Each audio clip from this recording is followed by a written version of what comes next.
Hey, what's up everybody? It's SuperHappyJim here, back with another Steam Deck optimized settings video. I'm trying to go through a bunch of favorite games and dial in the best settings for them, and also maybe find a few hidden gems that run great on Steam Deck as well to let you know about. Feel free to subscribe if you are interested in stuff like that.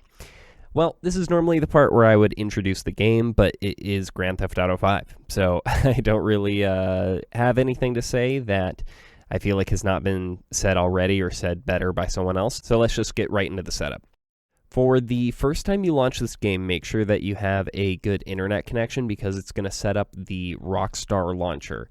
Basically, this is just a little extra program that comes along with Rockstar games that manages your cloud saves.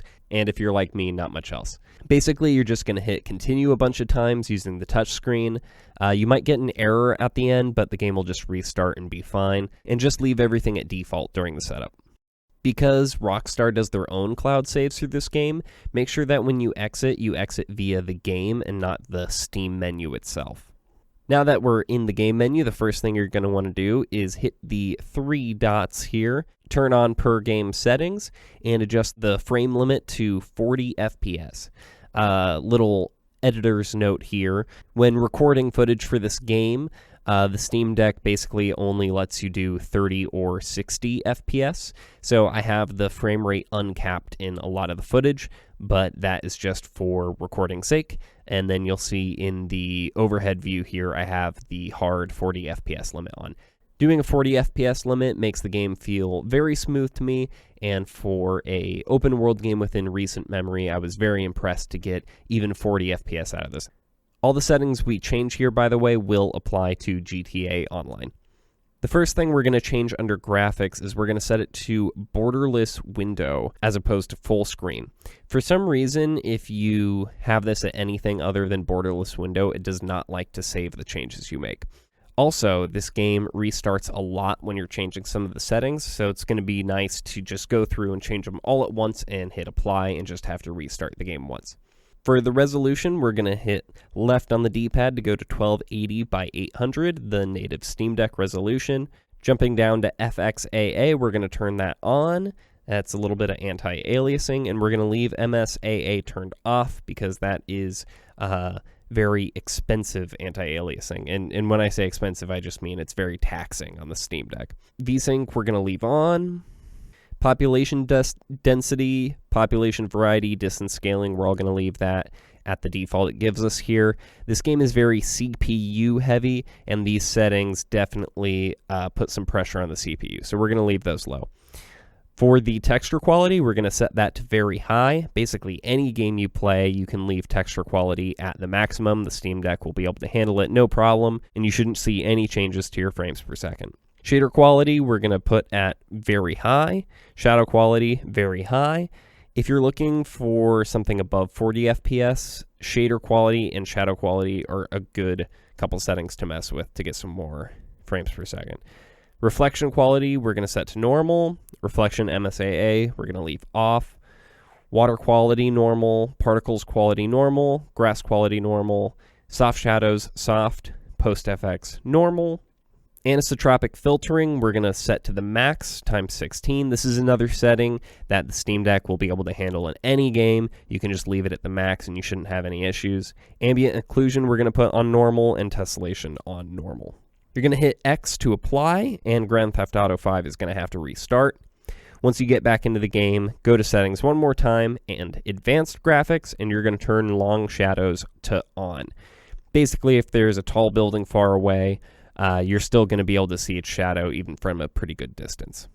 After you change all those settings, you should see a very consistent 40 FPS in-game.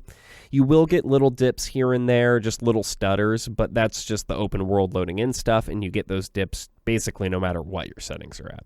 But overall, it's a really smooth experience. For the controls, not much to say here. This game seems to allow keyboard and mouse inputs alongside controller inputs at first, but if you, for instance, set the trackpad to be a mouse for aiming, it'll work fine at first, but then after a while, all the controls will start to get real screwy. Just don't mess with it.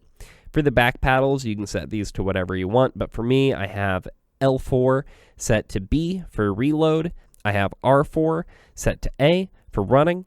If you hit this cog here, you can set a turbo, which basically means you hold down the button and Steam will send this input to the game over and over and over.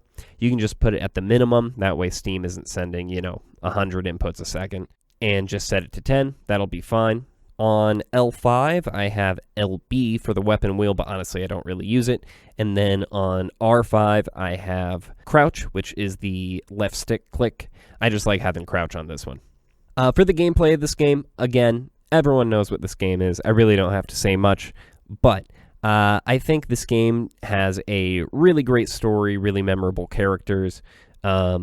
I think Rockstar are masters of creating memorable moments in games, from scripted dialogue and very intentional scripted moments, but then also just giving the player the tools to just do whatever and see what happens and create your own memorable moments in their games as well.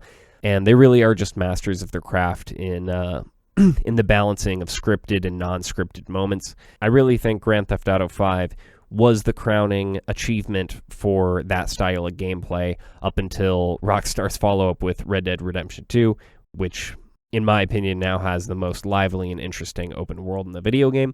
But man, Grand Theft Auto 5 is just so excellent. I think it's a fantastic game to just jump in for a minute and drive around, but it's also great to spend a few hours in and really just enjoy some of the story and the characters. And because of that, I think it's a fantastic Steam Deck companion. Whether you have a few minutes or a few hours to kill, it's a great game to jump into. I think this game is also amazing for just handing to a friend and saying, hey, look what the Steam Deck can do. Everyone kind of knows how Grand Theft Auto operates and what it looks like, so I just think it's a really good showcase piece. But anyway, that's it from me. At time of recording, Grand Theft Auto 5 is $15 on Steam for the winter sale, but it normally sits at about $40. If you like the video, I'd appreciate a subscribe or a like, but if not, no worries. Hope you liked the video. Feel free to stick around for more, and I'll see you in the next one. Thanks.